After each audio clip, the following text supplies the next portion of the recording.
Good afternoon, true believers, and may the Force be with you on this fine day. Today I want to focus on a few Star Wars theories I've heard that make too much sense. I hope you'll join me on this small excursion to a galaxy far, far away, where we try and test out a few theories about our favorite space wizards, particularly those in relation to the dark side of the Force. Get your holocrons ready and grab an extra large cup of Jawa Juice. Let's get into it.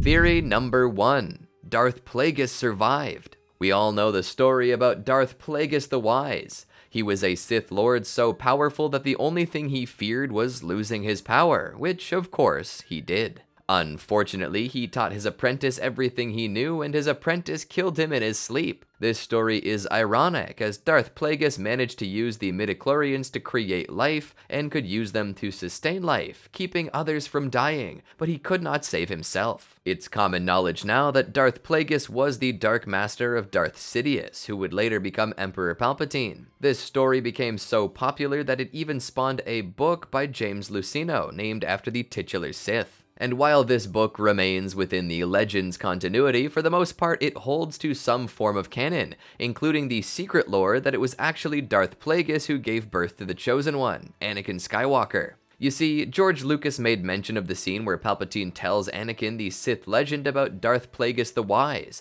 and how he manipulated midichlorians to create life. Did you ever hear the tragedy of Darth Plagueis the Wise? That life that Darth Plagueis and Palpatine created was supposed to be revealed to be Anakin Skywalker, and it was going to be the prequel trilogy's version of the I am your father trope. I am your father. This actually opens up a whole new can of worms on us when we realize that this basically makes Rey Skywalker, or Rey Palpatine if you prefer, and Ben Solo cousins. Kissing cousins. I guess it could be worse. You could be kissing siblings. Luke and Leia, I'm looking at you guys. But all the same, George Lucas decided that Palpatine just up and saying Darth Plagueis and I were the ones who caused your birth would be a little too on the nose. And so he decided in the end to use Palpatine's body language to not so subtly make hints in Anakin's direction. Every time Palpatine slows his speech and looks at Anakin, it is something directly pertaining to him, such as his lust to save the ones he cares about from dying. I always thought that this was a cool tidbit, and because of the vagueness of the scene, it spawned what is to me one of the best Star Wars novels I've ever read. But this theory only starts with this tale delivered by the most obvious Sith to ever not be noticed by the Jedi. The veil of the dark side Yoda was talking about must have been too thick for them not to notice Palpatine. What we know is that it was Darth Plagueis' teachings that helped Palpatine discover the paths to immortality. Everything Palpatine knew he learned from Plagueis, and this includes the ancient technique transference. All things considered, Legends continuity can't be taken for canon any longer, but this does not mean that it doesn't possess any canonicity to it. Disney continues to pull from Legends when crafting their own canon, and what we do know is that Palpatine's transference technique that he used to somehow return in The Rise of Skywalker was a technique first discovered over 1,000 years earlier by the Sith that created the Rule of Two. None other than Darth Bane himself. He feared that an unworthy apprentice might waste his life and become the fatal flaw of the new rule. To that end, Bane decided that should ever his apprentice be too weak to kill him, he would simply transfer to their body and take on a new apprentice until one of them was strong enough. This knowledge would be passed down from Sith generation to Sith generation until it reached Darth Plagueis and Palpatine. Now, whether this remains true or not is unknown. However, we do know that Bane at least remains canon, and it's true that transference was one of the techniques Darth Plagueis had taught Palpatine. We know this due to statements within the novelization of The Rise of Skywalker, where Palpatine laments his own decaying body, considering it to be his old master getting the last laugh. But this is the crux of the theory. This theory indicates that the reason why Darth Plagueis was so easily killed was because he simply didn't think even death could end him. We know that Plagueis was attempting to create life within the midichlorians. This is in stark contrast to Palpatine's way, which relied upon cloning. This is the entire reason of Project Necromancer that's seen all through the Bad Batch and the Mandalorian television series.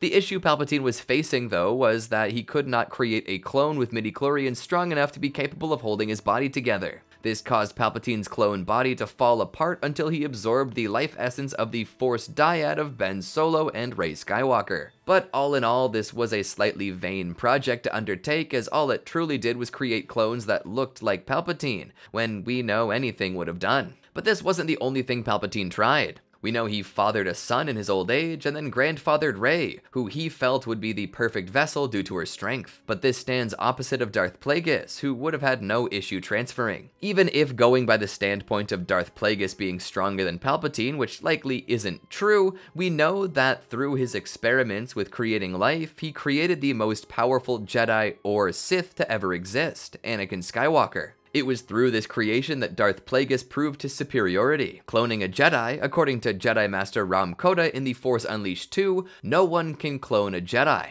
And this holds up in the canon continuity. Well, kinda. Just as there were exceptions in the Force Unleashed universe, there are in canon as well. Darth Plagueis could easily have created another child with the Force to transfer his spirit to. So that being said, maybe the reason Palpatine so easily killed his master, something he even noted in the no longer canon book, was because Plagueis already had a body on standby and didn't care. Darth Plagueis still could be waiting in hiding. There was a time when we all believed that Snoke was actually Darth Plagueis, but just because he wasn't doesn't mean that Plagueis isn't still alive out there. Please, Mr. Filoni, use this Star Wars concept in an upcoming series. Speaking of Snoke though, that leads us into our next theory. Theory number 2, Supreme Leader Snoke is Luke Skywalker. Please don't back out of the video, I can explain. Alright, now that you're still here, let me clarify. What I mean is, just as Boba Fett is technically Jango Fett, the same could be true for Snoke and Luke. Supreme Leader Snoke's origins were revealed to us in The Rise of Skywalker, revealing that he is in fact a biological experiment that Palpatine undertook. Snoke is known as a strand cast, which is a bit different than cloning. Well, it wasn't too different. The person made was indeed a clone, but not completely identical. It was a mixture of cloning and genetic alteration that created a specimen that was similar but not the same. One such strand cast was known as Dathan, technically the biological son of Emperor Palpatine, who he hoped would be enough to transfer his soul to. But when Dathan proved to be not Force sensitive, or at least as strong as he should have been, Palpatine cast him aside. He was allowed to live only because he was healthy and could produce a bloodline for the Palpatine name. Snoke, on the other hand, was a strand cast that stood to be the exact opposite of Dathan, powerful in the Force beyond measure. He was simply unhealthy, which also made him useless as a vessel to Palpatine. However, this did not make him useless as a weapon, as he was strong enough to serve as the figurehead of the First Order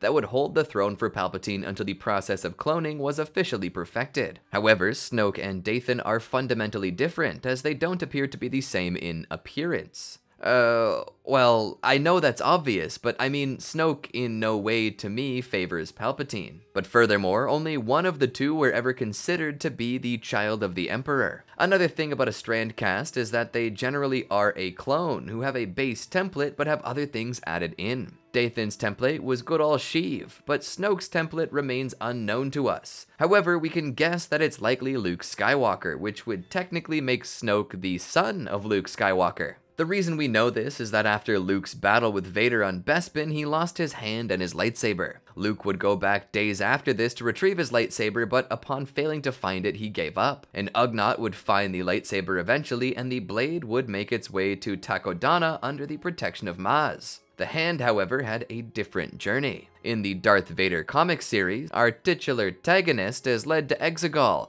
where he would find the Sith Eternal and all of Palpatine's experiments. Among these are the many clones of Snoke floating around in vats. As Palpatine would later explain things to Vader, we see a pickle jar with the severed hand of Luke floating in it. Palpatine would exclaim to Vader that, "With it, I can make anything." It's through this that we come to realize that the many Snokes we see are early attempts to use the hand to clone a vessel strong enough for Palpatine by using the DNA of the only Force users beside himself that were strong enough to hold his soul, the Skywalker family. This theory actually holds up, as we come to learn from The Rise of Skywalker that Palpatine had always intended to take the body of Luke during Return of the Jedi. If you recall, during The Emperor Strikes Back, Vader tells Luke to join him, and that together they could overthrow the Emperor and rule the galaxy as father and son. But when the moment comes that Luke is going to give into the dark side and kill Sidious, Vader stops him. It's because Vader realizes that if Luke kills Sidious with hatred in his heart, it will be open to Palpatine's spirit to possess him. This is why Palpatine intentionally manipulates Luke's feelings and demands that he kill him. Palpatine was trying to take Luke's body and failed. But with this hand, he ability as something just as good, or so he believed. In the end, his cloning abilities never did work out, but it did produce Luke, and that insinuates that Snoke himself possesses Luke's genetics as a base template. So whether you want to call Snoke Luke's son, call him Luke's brother, or just call him Luke, it's obvious that Snoke was developed from Mr. Skywalker. Theory number 3.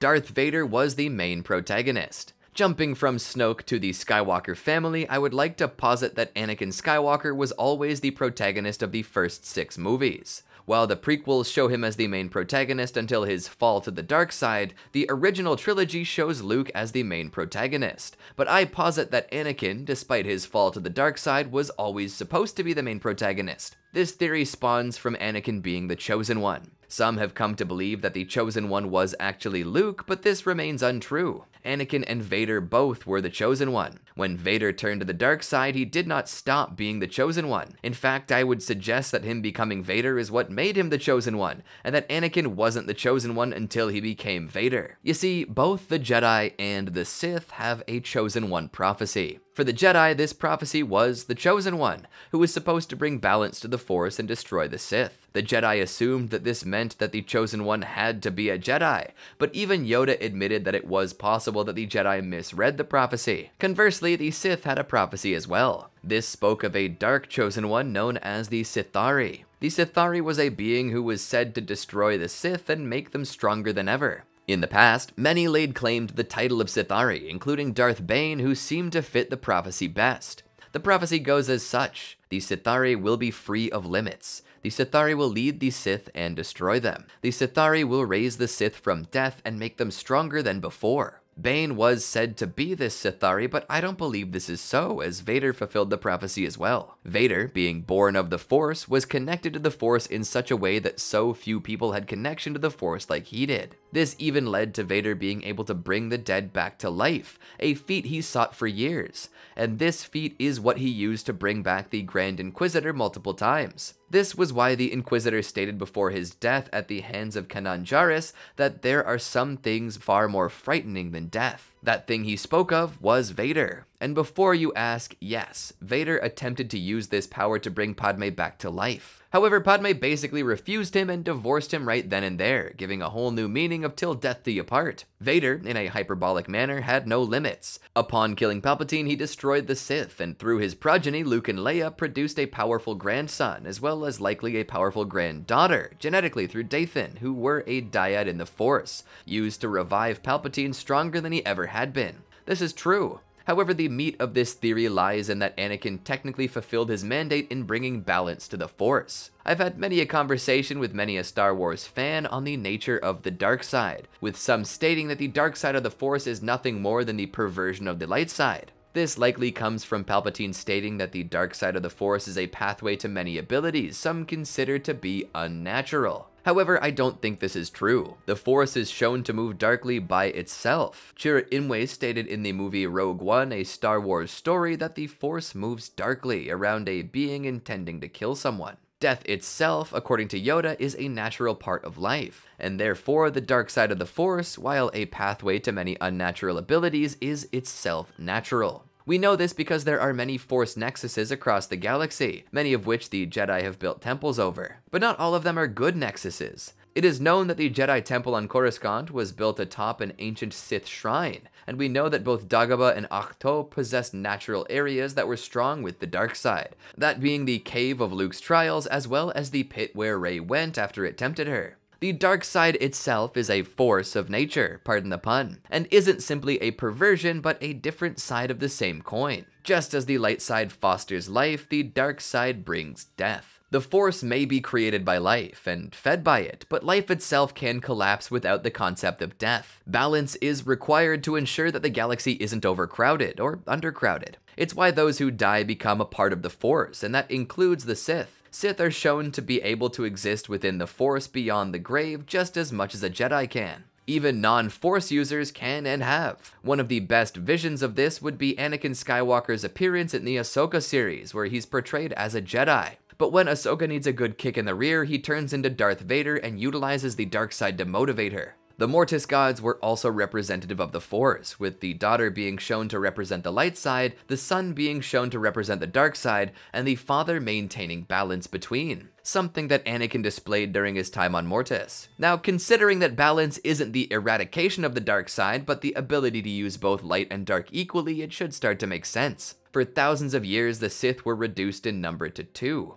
This was maintained as all the power of the dark side of the Force was channeled through the Sith, which made them stronger than having it stretched thin over a large order. But all the same, for the Chosen One to destroy the Sith and bring balance to the Force, he would also need to destroy the Jedi, as the Jedi represent the light side, and the Sith the dark. To destroy one requires the destruction of the other to maintain balance, but why destroy them at all? It's because the Force was being hoarded and dogmatized. While the Sith were murderers and killers and caused suffering for vanity, the Jedi weren't squeaky clean either. They would take children away from their parents and force them into an order before they were old enough to decide for themselves. But beyond that, the Jedi forbade their members from creating family on their own, which would stop the Jedi from procreating and creating new life. The Jedi grew too prideful, something Yoda admitted himself. This is why, after the Golden Age of the Jedi Order, during the era of the High Republic, there were no more Jedi to carry yellow lightsabers. A yellow lightsaber has significance and meaning.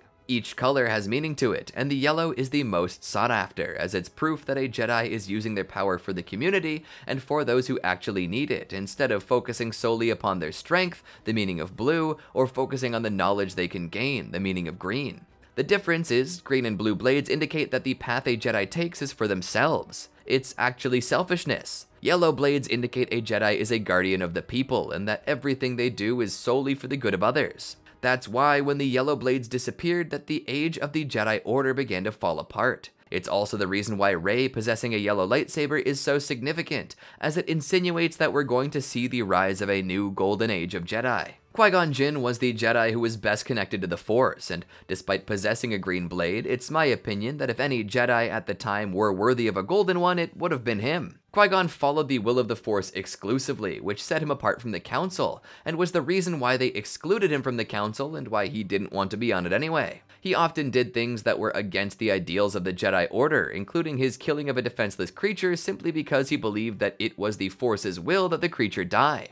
Most Jedi thought that he was simply contrarian, defiant, and maybe a wacko. But it was, after all, Qui-Gon who found Anakin, and was the first Jedi recorded in modern times to be taught to persist in the Force with his identity after death. Qui-Gon obviously knew what he was doing. And that being said, his involvement in Anakin's discovery showed that Anakin's fate was already a part of the will of the Force.